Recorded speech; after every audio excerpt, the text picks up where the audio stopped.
मृत्यु के बाद ऐसी आत्मा भूत क्यों बन जाती है? मित्रों, ये तो सभी जानते ही है कि मृत्यु तो एक दिन सभी को आनी है। हर मनुष्य के जीवन में एक दिन वो पल आता ही है जब वो धरती लोक को अलविदा कह देता है और फिर उसके जीवन का एक नया अध्याय शुरू होता है। मित्रों, ये एक अकाट्य सत्य है जिसे कोई नहीं बदल सकता। मृत्यु के बाद आत्मा का जन्म अलग अलग योनियों में होता है। ऐसे में क्या आप ये जानते हैं कि मृत्यु के बाद ऐसी आत्मा कैसे भूत बन जाती है? अगर नहीं तो आइए जानते हैं। नमस्कार मित्रों, स्वागत है आप सभी का एक बार फिर हमारे रहस्य चैनल पर। मित्रों, गरुड़ पुराण के अनुसार हर व्यक्ति की मृत्यु के बाद फिर से जन्म होता ही है और ये सारा सिलसिला तब तक चलता है जब तक व्यक्ति को मोक्ष की प्राप्ति नया हो जाए। मित्रों, श्रीमद्भगवद गीता में भगवान श्री कृष्ण ने कहा है कि जिस तरह मनुष्य अपने पुराने वस्त्र बदलकर नए वस्त्र धारण करता है, ठीक उसी प्रकार आत्मा पुराने शरीर से निकलकर नया शरीर धारण करती है। मित्रों, आपको बात दें कि आत्मा के 3 प्रकार होती है: जीव आत्मा, प्रेतात्मा और सूक्ष्मात्मा। आत्मा इंसान के शरीर में हमेशा रहती है। जब आत्मा भौतिक व्यक्ति के शरीर में प्रवेश करती है तब जीवात्मा होती है। जैसे ही उसका प्रवेश कामना से भरे, इच्छाओं और वासनाओं से भरे शरीर में होता है, वो प्रेतात्मा बन जाती है।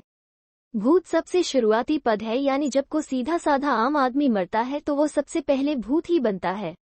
और जब वो व्यक्ति कोई लालसा, इच्छा और आकांक्षा लेकर मरता है तो वो प्रेत बन जाता है। भूत की बहुत सारी जातियां होती है, जैसे भूत, फिर प्रेत, फिर पिशाच, राक्षस वगैरह। पशु योनि, पक्षी योनि, मनुष्य योनि में जीवन यापन करने वाली आत्माएं मरने के बाद अदृश्य भूत प्रेत योनि में चले जाते। प्रश्नवाचक चिन्ह हैं। आत्मा के प्रत्येक जन्म द्वारा प्राप्त जीव रूप को योनि कहते हैं। ऐसी 84 लाख योनियां हैं जिसमें कीट पतंगे, पशु पक्षी, वृक्ष और मानव आदि सभी शामिल हैं। गरुड़ पुराण में बताया गया है कि जब व्यक्ति की मृत्यु हो जाती है और आत्मा शरीर से निकल जाती है तो कुछ समय के लिए अचेत स्थिति में रहती है।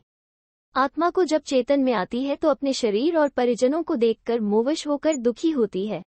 वो अपने परिजनों से बात करना चाहती है और फिर से अपने शरीर में वापस जाना चाहती है, लेकिन फिर से शरीर में प्रवेश नहीं हो पाता है। इसके बाद यमदूत आकर आत्मा को यमलोक में ले जाते हैं और वहां उनके कर्मों को लेखा जोखा देखा जाता है। इसके बाद आत्मा को फिर से परिजनों के पास वापस भेज दिया जाता है। प्रेतयोनि में जाने वाले लोग अदृश्य और बलवान हो जाते हैं, लेकिन सभी मरने वाले इसी योनि में नहीं जाते और सभी मरने वाले भूत तो होते हैं लेकिन बलवान नहीं होते। यह आत्मा के कर्म और गति पर निर्भर करता है। बहुत से भूत या प्रेत योनि में न जाकर पुनः गर्भ धारण कर मानव बन जाते हैं। मरने के बाद प्रेत योनि में जाने का मुख्य कारण तीव्र आकांक्षाओं और इच्छाओं की अतृप्ति है। नॉर्मल लाइफ में भी देखा जाता है, जब आपके मन में कोई नई योजना या कुछ करने का विचार आता है तो उसके पूरा करने तक इंसान बेचैन हो जाता है, और अगर किसी कारण से वो इच्छा या लालसा पूरी नहीं हो पा रही है या हमें लगता है कि हमारी ये योजना या इच्छा अधूरी रह जाएगी तो हमारी कई रातों की नींद उड़ जाती है। प्रेत योनि भी ऐसी ही अशांति और अतृप्त स्थिति से भरी जीवन दशा का नाम है।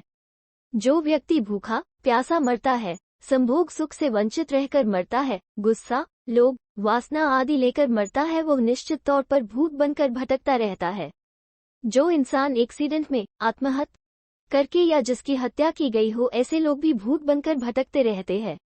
ये भूत प्रेत हमेशा भटकते रहते हैं। इन्हें शांति नहीं मिलती है। इन्हें खाने और पीने की बहुत इच्छा और लालसा रहती है, लेकिन इन्हें तृप्ति नहीं मिल पाती है। ये किसी घर में या जंगलों में भटकते रहते हैं और मुक्ति दिलाने वाली की खोज करते रहते हैं। आत्मा को भोगना पड़ता है कर्मों का फल। कठोपनिषद से लेकर गरुड़ पुराण में बताया जाता है कि मृत्यु के पश्चात सबसे पहले हर मनुष्य प्रेत योनि में जाता है। इस योनि में परिजनों द्वारा पिंडदान को खाते हैं और दिए गए जल को ही पीते हैं। फिर 13 दिन तक क्रियाकर्म से जुड़े अंतिम संस्कार के बाद आत्मा को अंगुष्ठ मात्र यानी अंगूठे के समान जितना बड़ा सूक्ष्म शरीर प्राप्त होता है।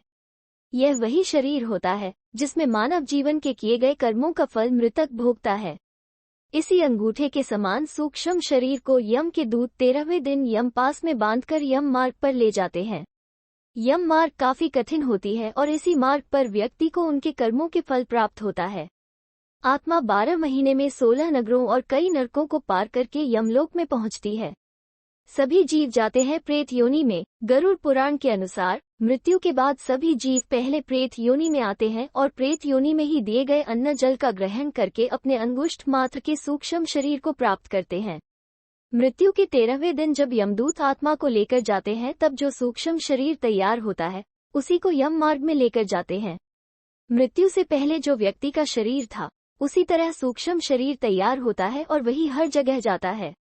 कर्मों का फल भोगने के बाद जीवात्मा को नया शरीर प्राप्त होता है। ऐसी आत्मा जाती है विष्णु लोक। गरुड़ पुराण में बताया गया है, जो लोग पुण्यात्मा होते हैं केवल उन्हीं लोगों को विष्णु भगवान के दूत विष्णु लोक में लेकर जाते हैं।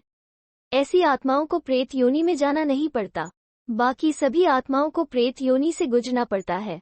वही कुछ आत्माएं अपने कर्मों से पुण्य अर्जित करके देवलोक एवं पितृलोक में स्थान प्राप्त करते हैं। यहाँ अपने योग्य शरीर मिलने तक ऐसी आत्माएं निवास करती हैं।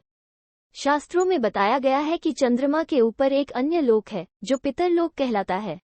मित्रों, अगर आपको हमारे द्वारा इस वीडियो के माध्यम से दी गई जानकारी पसंद आई हो और अगर आप इसी तरह की और वीडियोस देखना चाहते हैं तो हमारे चैनल को लाइक, शेयर और सब्सक्राइब करें।